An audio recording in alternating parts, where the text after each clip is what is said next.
Well, good morning. The title for the video today is a bold statement. There are no remedies when dealing with crooks and liars. Over the past decade, I have learned about and implemented several alleged remedies for living in a dishonest culture where there can be no justice based on truth. Oh yes, one can always choose to live in the wilderness somewhere, but short of that, at least in nations with corporate governments, there is no freedom.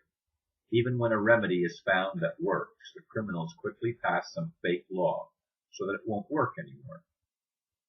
I see only one remedy that will work, which is to eliminate criminal element rule. Some say that is what's happening. I sure hope so, but it's not happening quickly enough for my liking. Yes, common law courts are established with more on the way. However, who will enforce the rulings of these real courts? May God help us. If God refuses, humanity is doomed.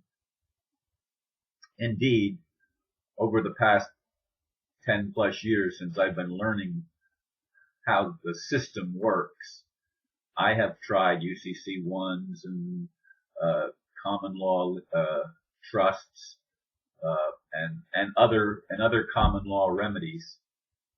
And my personal experience has been that the courts simply ignore them. They simply don't pay any attention to anything I've ever done that would establish freedom from the dictates of the corrupt lawyers and the corrupt banks and the corrupt courts that I've had to face time and again.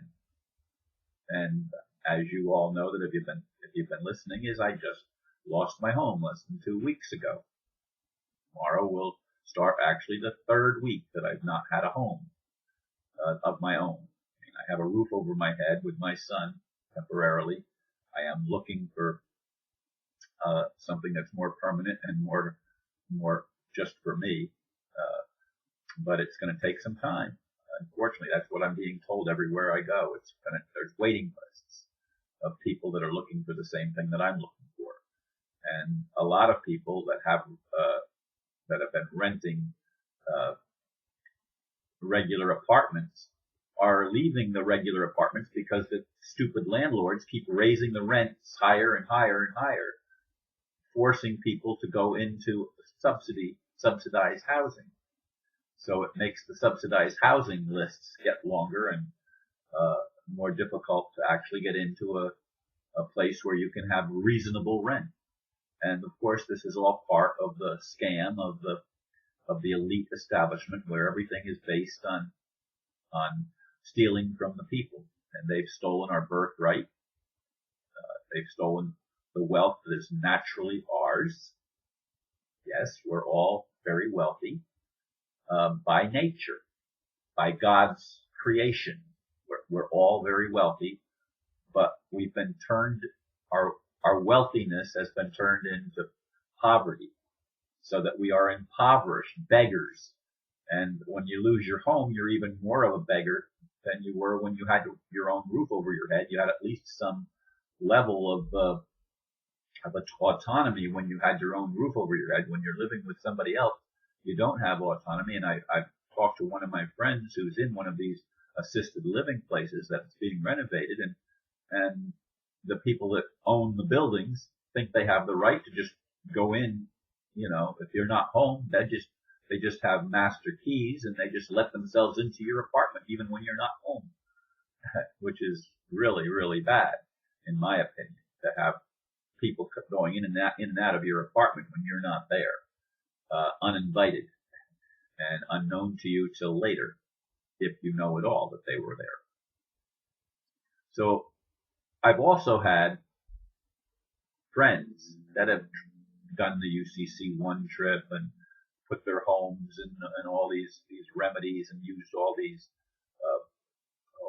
I never tried the one where you submit some kind of a note that transfers ownership of the property back to you.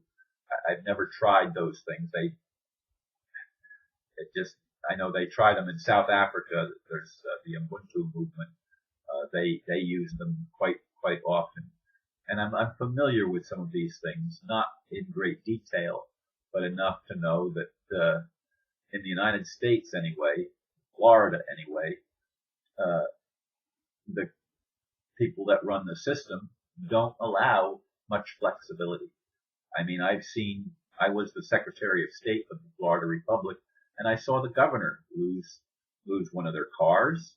I saw them lose their home. And he's a chiropractic doctor. And he was the governor of the Florida Republic. What can I tell you, folks? It's frustrating for those of us that see the truth. And thankfully, more and more people are beginning to wake up and recognize that the government is corrupt. When I'm talking to some of the people that I'm dealing with in the past week or so, insofar as trying to find another home, they know, when I mention little things, they seem to be aware that we're dealing with something that isn't right, something that is twisted and distorted.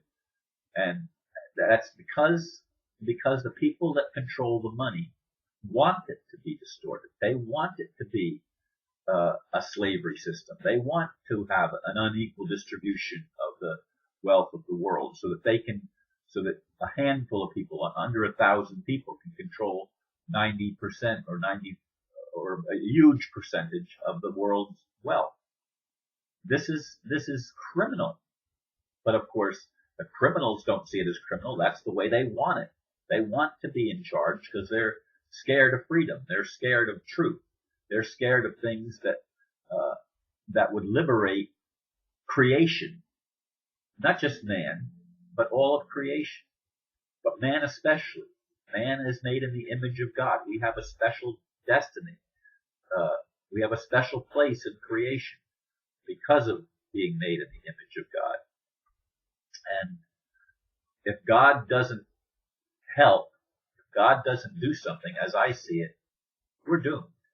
God has to provide whatever angelic help or extraterrestrial help or whatever is needed to get it so that this cabal, these criminals that want to run the whole world and claim ownership of so much of the world's wealth, and take them out and remove them from positions of power so that they cannot run roughshod over everyone else on the planet and live high on the hog and in huge mansions and have mansions in several places. And I mean, it's ridiculous, the opulence that some people have, and none of them deserve it. None of them earned it. They steal. That's what they do for a living. They steal other people's wealth. And they've developed a whole system where they've been able to do that. This is what frustrates me. And I don't get it why some people argue with me and tell me, get upset with me when I say things like, if it's not going to change in my lifetime, I don't want to keep living. I'm not going to kill myself. That's not what I'm saying. But I don't want to live on a planet that has no hope. All my life I've had a vision of the kingdom of heaven on earth. And I want to see that kingdom actually come into manifestation so that people have freedom. People have choice. Anyway, my nose is really clogged and I need to blow it. And I don't want to do that on the thing. So I'm going to just say thank you for listening. Oh my God. Sorry.